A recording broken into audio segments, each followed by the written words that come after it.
Comigo a palavra de Deus em Efésios,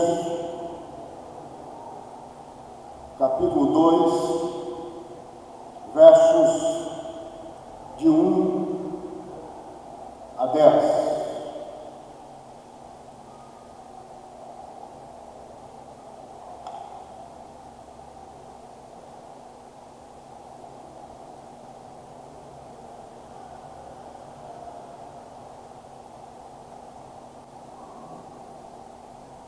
Efésios, capítulo 2, versos de 1 a 10. Assim diz a palavra de Deus: Ele vos deu vida, estando vós mortos nos vossos delitos e pecados, nos quais andastes outrora, segundo o curso deste mundo, segundo o príncipe da potestade do ar, o espírito que agora atua nos filhos da desobediência, entre os quais também todos nós andamos outrora, segundo as inclinações da nossa carne, fazendo a vontade da carne e dos pensamentos, e éramos por natureza filhos da ira, como também os demais. Mas Deus, sendo rico em misericórdia, por causa do grande amor com que nos amou, e estando nós mortos em nossos delitos, nos deu vida juntamente com Cristo. Pela graça sois salvos, e juntamente com Ele nos ressuscitou e nos fez assentar nos lugares celestiais em Cristo Jesus, para mostrar nos séculos vindouros a suprema riqueza da sua graça em bondade para conosco em Cristo Jesus. Porque pela graça sois salvos mediante a fé, e isto não vem de vós, é dom de Deus, não de obras para que ninguém se glorie, pois somos feituras dele, criados em Cristo Jesus para boas obras, as quais Deus de antemão preparou para que andássemos nelas. O tema que nós vamos meditar a partir de então, considerando que estes versos ensinam, é salvos pela graça. Salvos pela graça. Deus amado, Deus santo, nós te bendizemos, nós te exaltamos, porque entendemos que tu és o Deus, Senhor, causador da nossa salvação. E pedimos que tu venhas neste momento usar-me com a finalidade de fazer com que a palavra do Senhor seja transmitida com fidelidade, e que os irmãos e irmãs aqui estão sejam edificados por meio da exposição desta bendita e santa palavra, em nome de Jesus, nosso Deus Redentor. Amém e amém. Salvos pela graça. Meus irmãos e minhas irmãs, nós podemos afirmar com certeza que o assunto fulcral, ou seja, fundamental, básico, dos versos de 1 a 10 do capítulo 2 da carta de Paulo aos Efésios é a salvação pela graça. Eu penso que não há dúvidas entre nós quanto a isso. Deste modo, é preciso, de início, destacarmos que os versos de 1 a 10 do capítulo 2 de Efésios podem ser divididos em 3 partes. A primeira parte vai dos versos de 1 a 3, que tem a ver com a condição dos Efésios, ou por que não dizer dos eleitos de Deus, antes da salvação, antes do chamado chamado eficaz, antes da regeneração. A segunda parte vai dos versos de 4 a 8, que tem a ver com o que é a salvação, o que é a regeneração e qual é o propósito da salvação ou da regeneração nos Salmos. A terceira parte está nos versos 9 e 10, que tem a ver com os efeitos que a salvação, que a regeneração, que o chamado eficaz produzem no Salmo, ou produz, melhor dizendo, no Salmo. Nós vamos analisar uma parte por vez destas 3 partes. Assim sendo, vamos primeiramente à primeira parte, que é, como disse, a condição dos Efésios ou dos eleitos de Deus antes da salvação, no espaço e no tempo. Se nós observarmos a expressão inicial do verso 2, nós vamos entender que de fato é isso que o apóstolo Paulo quer comunicar nos versos de 1 a 3, já que a expressão inicial do verso 2 indica um tempo que envolvia os eleitos de Deus antes da salvação, antes do chamado eficaz, antes da regeneração. A expressão é a seguinte: nos quais andastes outrora, em tempo passado, já que é uma colocação verbal no passado, o verbo andar aqui, portanto, refere-se à antiga caminhada dos Efésios, a condição de vida dos Efésios antes da salvação, antes do Espírito Santo ter produzido nos mesmos o que nós chamamos de regeneração, o que nós chamamos de chamado eficaz. Assim sendo, tendo em vista isso, nós podemos destacar algumas realidades associadas a esta condição, que tem a ver com o passado dos eleitos, que tem a ver com o momento que envolveu os Efésios e que envolve os eleitos de Deus, portanto, antes da salvação. Quais são essas realidades associadas a esta condição, de acordo com os versos de 1 a 3? Primeiro, realidade de morte espiritual. É o que destaca o verso 1. Ele vos deu vida, estando vós mortos. Mortos. Ele vos deu vida, estando vós mortos. Vida e morte aqui tem a ver com comunhão com Deus e descomunhão com Deus. Pois morte aqui é morte espiritual, ou seja, em relação a Deus, tem a ver com a ausência de comunhão no tempo e no espaço com Deus. Então, em outras palavras, o apóstolo Paulo está dizendo aos Efésios, eleitos de Deus, que antes da regeneração, antes da salvação, envolver os Efésios no tempo e no espaço, estes encontravam-se espiritualmente mortos, não gozando de comunhão com Deus, espiritualmente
Não havia em vocês condição nenhuma de responderem a partir de vocês, portanto, ao chamado do Evangelho. Vocês estavam mortos, espiritualmente insensíveis, espiritualmente incapazes de responderem de modo positivo sem a intervenção do Espírito Santo de Deus no ser de vocês. Foi o que Agostinho disse no final do século IV, início do século V, contrapondo ao monge da Grã-Bretanha chamado Pelágio, já que Pelágio dizia que os homens descendentes de Adão não nascem sob esta condição. Agostinho, opostamente, destacava que o pecado adâmico, que nós chamamos de pecado original, havia envolvido todos os seus descendentes, provocando nos mesmos uma condição de morte espiritual. Foi o que Martinho Lutero, como João Calvino, entre outros, disseram no contexto da reforma protestante do século XVI. Foi o que os puritanos, reformados ingleses, no século XVII, também disseram, também sustentaram, por meio da confissão e dos catecismos maior e menor de Westminster. Foi o que Spurgeon, o afamado pastor batista do século XIX, também sustentou. Em um dos seus sermões, Spurgeon ressaltou exatamente isso, quando mesmo expôs João 5, verso 40, que o homem nasce descendente de Adão, espiritualmente morto, incapacitado. A ideia defendida na Indorte, no século XVII. Então, meus irmãos e minhas irmãs, o apóstolo Paulo está dizendo aos Efésios e a todos os eleitos de Deus que antes de terem sido regenerados pelo Espírito Santo no tempo e no espaço, encontravam-se espiritualmente mortos, incapacitados. A segunda realidade, associada à condição dos Efésios, antes da salvação, antes da conversão, no tempo e no espaço. Segundo, a parte final do verso 1 era de escravos do pecado. Notem comigo aí a continuação do verso 1. Ele vos deu, estando vós mortos, morte espiritual, nos vida, estando vós mortos nos vossos delitos e pecados. Em outras palavras, Paulo estava dizendo o seguinte: o único interesse que vocês tinham em relação à vontade revelada de Deus, isto é, em relação aos mandamentos de Deus, era desobedecerem a Deus. Escravos do pecado. A natureza de vocês, de modo majoritário, pedia uma única coisa: que vocês vivessem pecando e pecando contra Deus. Escravos do pecado. O verso 3 traz a palavra carne, que denota o ser moral do homem, que tem a ver aí com essa condição de viver sob o domínio, o controle, a maestria do pecado. Verso 3 diz: entre os quais também todos nós andamos outrora segundo as inclinações da nossa carne. Vocês eram escravos do pecado. Não havia em vocês desejo majoritário, permanente, constante, que fazia com que vocês tivessem uma disposição no que diz respeito à vida comportamental, de estarem voltados à obediência à palavra de Deus. Estavam mortos, mas vivos para o pecado, mortos para Deus, mortos para as coisas de Deus, mas vivos para o pecado, vivendo segundo as inclinações da carne, ao que destaca o verso 3, que tem a ver com a natureza herdada de Adão. Romanos 5, verso 12, Martinho Lutero, no contexto da reforma protestante do século XVI, escreveu uma obra onde mesmo, ante ao que Heráclito de Roterdão sustentava acerca do livre-arbítrio, destacava que o homem só possui uma liberdade, a liberdade para pecar contra Deus, estando este mortos espiritualmente. Vontade, de acordo com os princípios da teologia reformada, que conduz o não regenerado, o não convertido, a viver exclusivamente voltado ao pecado. Terceira realidade, associada à condição dos Efésios, antes da salvação, no tempo e no espaço. De acordo com o verso 2, de separados de Deus. A expressão andartes, antes, segundo o curso deste mundo, significa viviam afastados de Deus, seguindo o espírito desta época, o sistema mundano. A palavra mundo aí, no verso 3, não significa um espaço geográfico, ou seja, não tem a ver com o espaço geográfico, mas com o sistema, com o conjunto de ideias mundanas. Paulo está dizendo o seguinte: primeiro, antes da conversão, antes da regeneração, antes do chamado eficaz, no tempo e no espaço, vocês estavam espiritualmente mortos, insensíveis, incapacitados totalmente, todas as faculdades, como ressalta o primeiro ponto dos 5 pontos do calvinismo, que é a depravação total. Incapacitados totalmente. Segundo, por isso vocês viviam sendo escravizados pelo pecado. E terceiro, viviam dando ouvidos às ideias relacionadas ao sistema de vida mundano. Os ouvidos de vocês estavam voltados de modo constante, de modo majoritário, de modo permanente, às ideias, às filosofias, às propostas de vida, oriundas do sistema mundano. Vocês viviam de acordo com o mundo. Vocês eram motivados pelas filosofias mundanas. No tocante às questões comportamentais, o que regia vocês estava relacionado com as coisas que o mundo ecoa como sendo certas.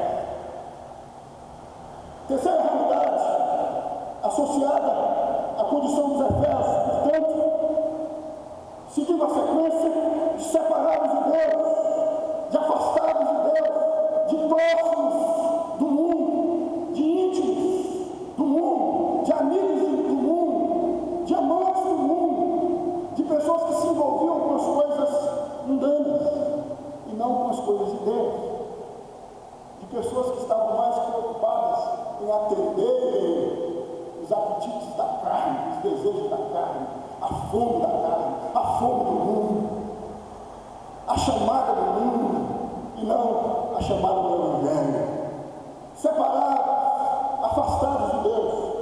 A quarta realidade associada à condição dos Efésios, antes da salvação, é de vida vivida de acordo com uma autoridade contrária a Deus, isto é o diabo, chamado, no verso 2, de príncipe da potestade do ar.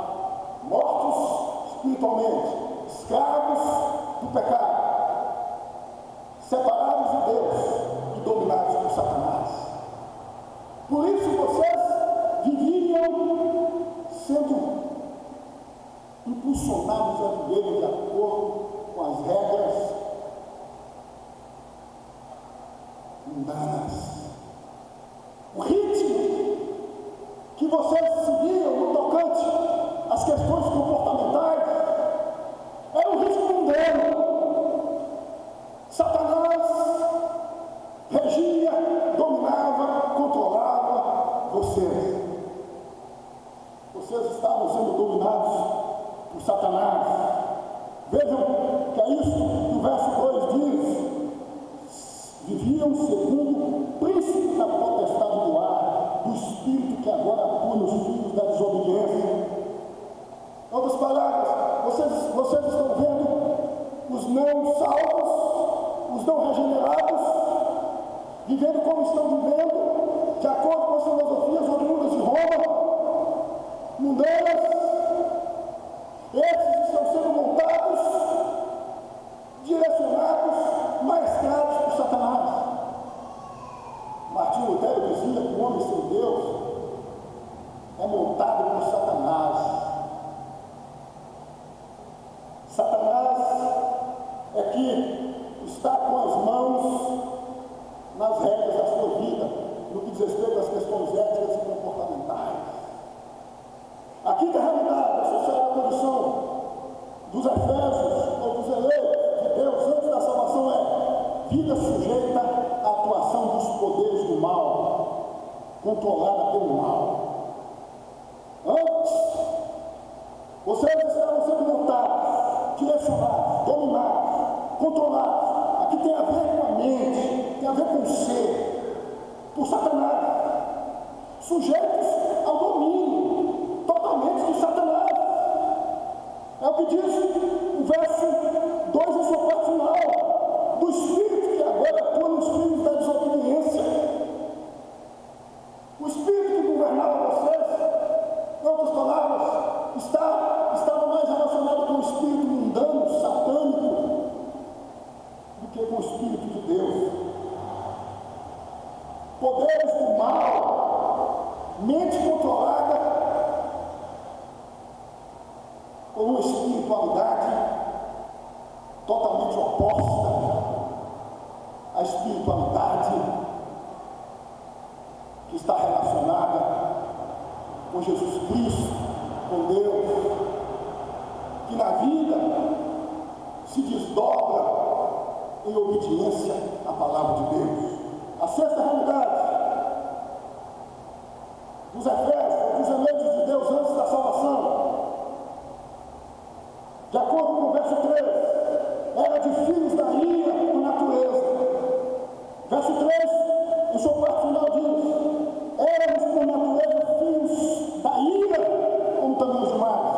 Por conta de tudo isso, da morte espiritual, da escravidão do pecado, da separação de Deus, do domínio de Satanás, do controle em vocês do espírito mundano, vocês eram alvos da ira e não do amor de Deus, enquanto assim viviam. Então esse negócio de dizer ao homem não regenerado, não salvo, Jesus te ama, de acordo com o verso 13, não está correto. O homem nasce sob esta condição, diz a parte final do verso 13, de filho da ira, da cólera divina, da condenação. É objeto unicamente da cólera, da ira de Deus. Ira que recai sobre Jesus, já que este na cruz substitui os eleitos de Deus, que no tempo e no espaço encontram-se quando oram o Evangelho com esse Jesus Cristo. Filhos da ira significa que desde o nascimento, por causa da condição natural de depravação total, de morte espiritual, de natureza escravizada pelo pecado,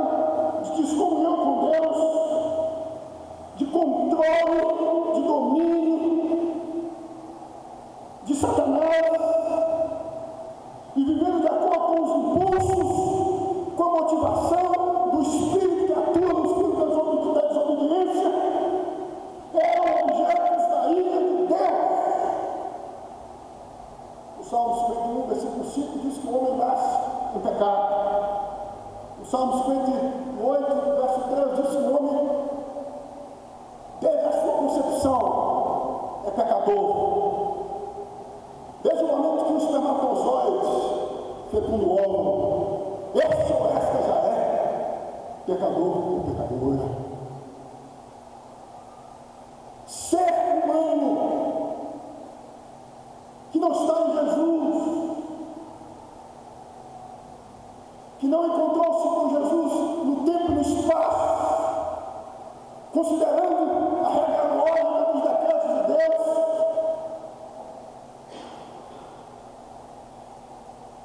encontra-se, de acordo com a parte final do verso 13, na condição de filho da ira. Filho da ira, da cólera divina. Nós dividimos o texto de Efésios 2, de 1 a 10, em 3 partes. Já vimos a primeira, que tem a ver com a condição de vida dos Efésios, ou dos eleitos de Deus, antes da salvação no tempo e no espaço. Tem a ver com a vida passada. Então, viver de acordo com esta realidade que eu acabei de explicitar é viver na condição de não salvo, de não regenerado, de filho da ira. Segunda parte, como eu disse no início, tem a ver com o que é a salvação e com qual é o propósito da salvação. Isso está nos versos de 4 a 8. Assim vejamos, o que é a salvação? Segundo os versos 5 e 8, é ato exclusivo da graça de Deus ou ocasionada, causada pela graça de Deus. O apóstolo Paulo está dizendo o seguinte, versos de 1 a 3.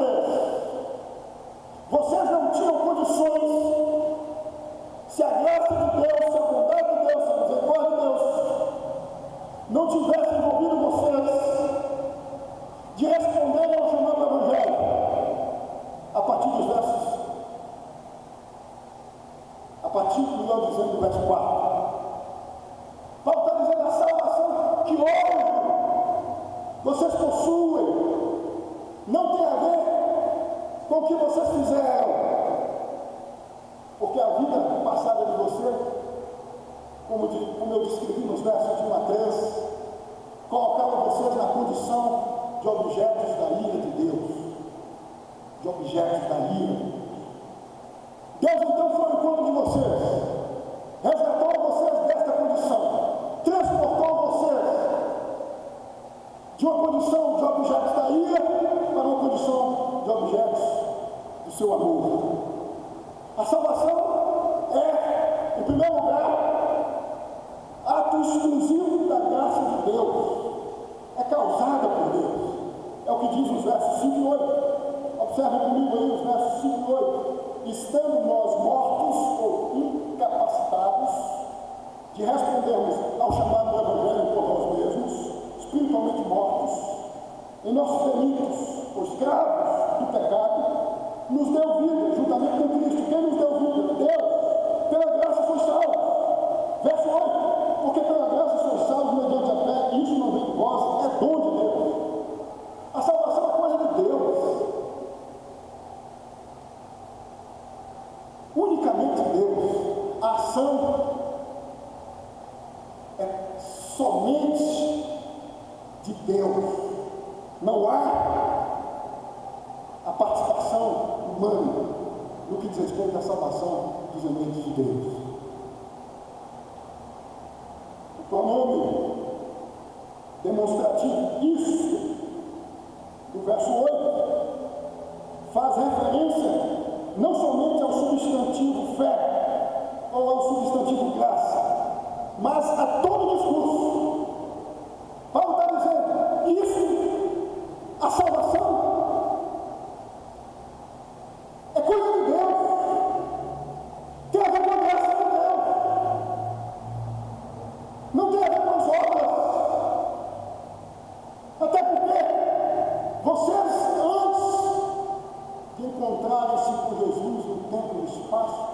tinham condições de produzir boas obras diante de Deus, espiritualmente falando.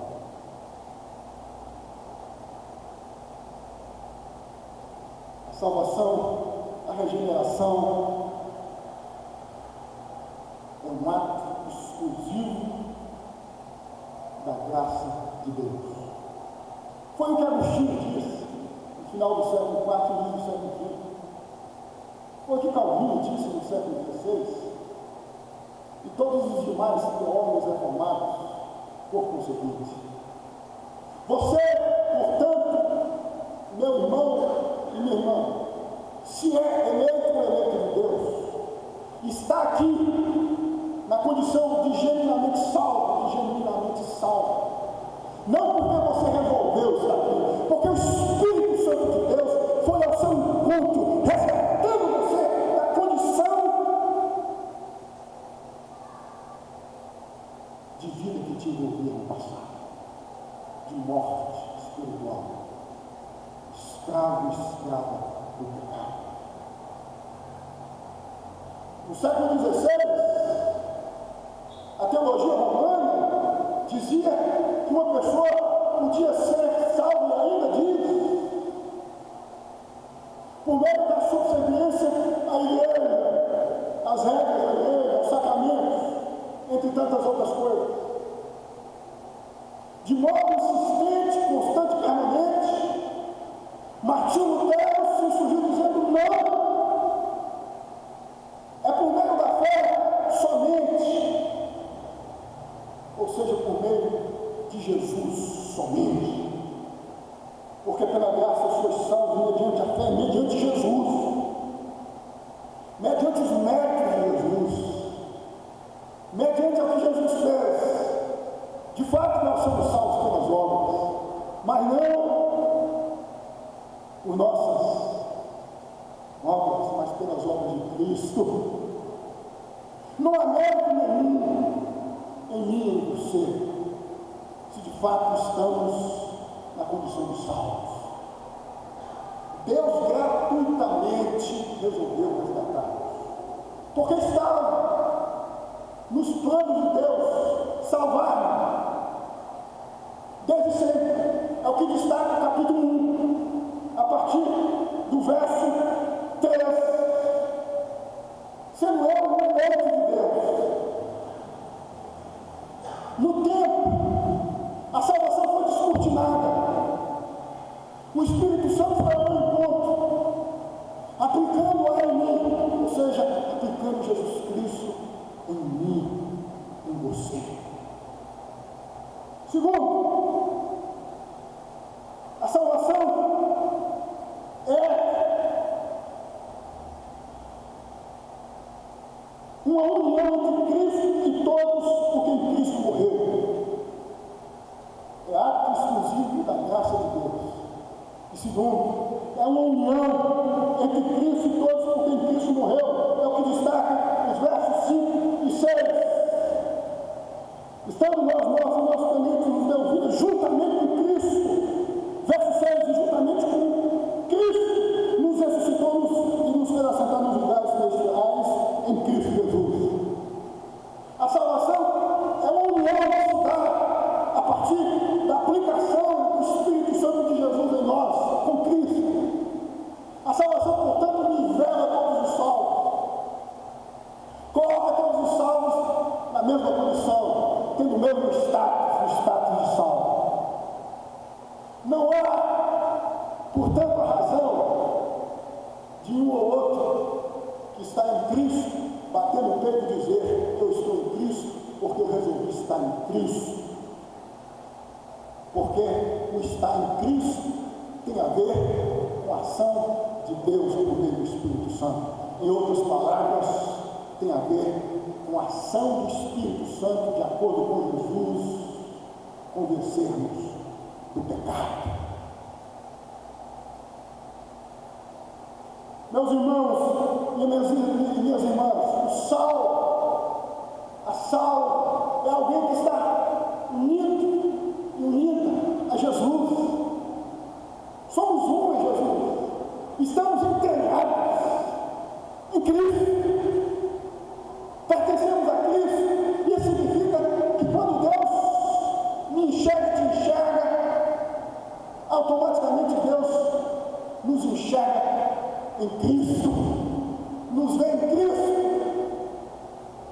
estamos unidos a Cristo, é o que a teologia reformada chama de união mística. Mas qual é o propósito da conversão ou da salvação? Conversão é consequência da regeneração. Qual é o propósito? Promoção da graça e bondade de Deus. O propósito é esse, destaca o verso 7. Ou seja, verso 5 diz, versos 5 e 6 destacam que Deus nos salvou em Cristo, mediante o sofrimento, mediante a morte, mediante a ressurreição, portanto, em síntese, mediante os méritos de Cristo. Com que propósito? Para mostrar, verso 7, nos séculos vindouros, a suprema riqueza da sua graça em bondade para conosco em Cristo Jesus. O propósito da salvação é mostrar o quanto Deus é bondoso, o quanto Deus é gracioso, já que Deus resolveu em Cristo salvar-me, resgatar-me, salvar você, resgatar você, sendo-nos dignos da condenação eterna, em função da vida que vivíamos, de acordo com os versos de 1 a 3. Então, o propósito da salvação, em se tratando dos eleitos de Deus, dos salvos, portanto, é promover a graça, a bondade de Deus. Em outras palavras, com relação a nós, é fazer com que as pessoas percebam, por meio de nós, o quanto Deus é um Deus gracioso, o quanto Deus é um Deus bondoso, o quanto Deus é um Deus misericordioso. Ao invés de condenarmos, Deus condenou a Jesus, pregando-o na cruz do Calvário, com a finalidade de salvar o seu povo, os seus eleitos.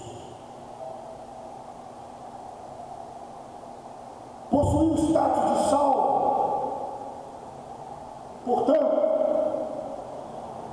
não é fazer com que você venha bater no peito e dizer que é mais importante do que quem não é. Possuir o status de alguém que foi alcançado pela graça de Deus não é, de modo nenhum, no que diz respeito ao seu propósito, fazer com que você passe a dizer que você é melhor do que o seu vizinho, ou do que o seu pai ou sua mãe, ou seja, com qualquer pessoa que você se relaciona. O propósito é fazer com que Deus, a bondade de Deus, a graça de Deus, seja vista em sua vida. Que Deus seja exaltado. Que a graça de Deus seja exaltada.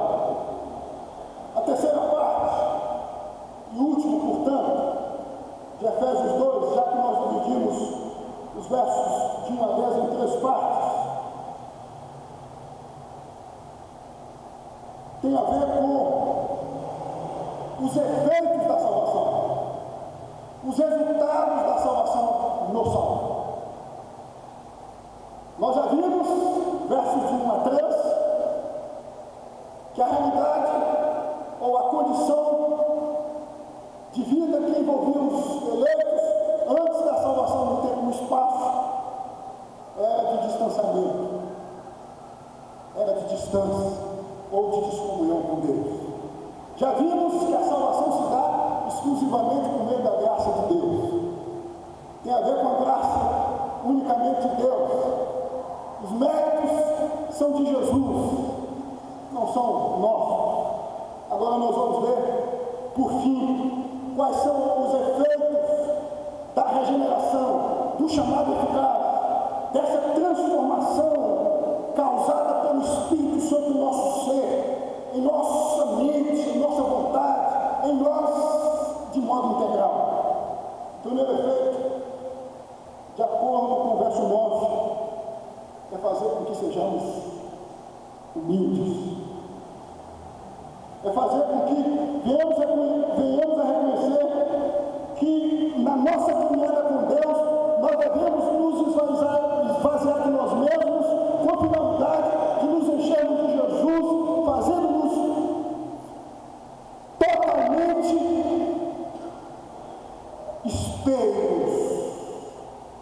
de Jesus neste mundo. Vejam, se não é isso que diz o verso 9, não de obras para que ninguém se glorie. Está dizendo a salvação não é resultado das obras, de uma vida subserviente a uma religiosidade, seja ela qual for, mas da graça de Deus. Isso exatamente significa que nós devemos, na condição de salvos e salvas, adotarmos um discurso onde nós somos os que menos importam, com a finalidade de enaltecermos, de exaltarmos unicamente a pessoa de Jesus. É viver o propósito, existencialmente falando, de enaltecermos o tempo todo Jesus. Humildade. Espiritualmente falando, o salmo possui essa necessidade de explicitar que na sua vida, quem deve ser visto, quem deve ser notado, é Jesus. Mérito de tudo que está relacionado com a sua salvação é totalmente Jesus. Segundo efeito, de acordo com o verso 10, vivência de acordo com Cristo, de acordo com o Evangelho. O verso 10, por conseguinte, diz: pois somos feituras dele, ou seja, de Cristo, criados em Cristo Jesus para boas obras, os quais Deus de antemão preparou para que andássemos nelas. Em outras palavras, nós não somos salvos pelas obras, mas nós fomos salvos para vivermos praticando boas obras. Segundo efeito da salvação é fazer com que o salvo viva externando compromisso com o Evangelho. A salvação produz essa necessidade constante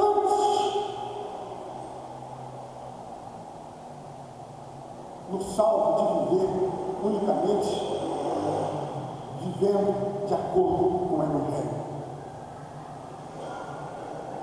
O verso 3 diz que quem vive de acordo com a carne, quem vive de acordo com os pensamentos, escravos da carne, das filosofias mundanas, não são os eleitos, são os filhos da ira.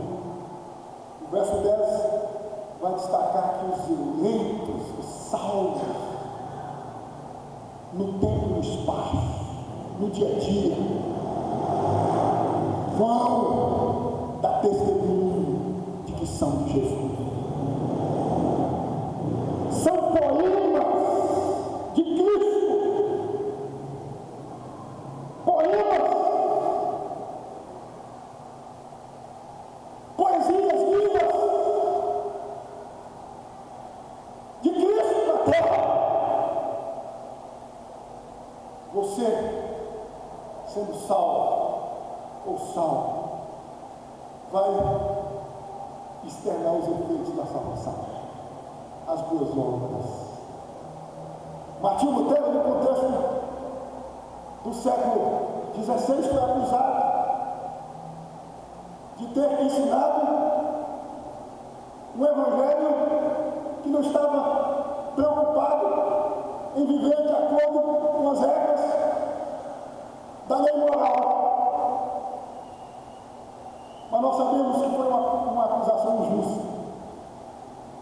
O catolicismo romano acusou de antinomiano, de alguém que descarta a lei moral, porque diziam os teólogos romanos, pela razão de Martinho Lutero dizer que somos justificados mediante a fé, ou seja, mediante Jesus, que o meu, assim, nas entrelinhas estava dizendo que vida com Jesus não está nenhuma preocupação de viver de acordo com Jesus.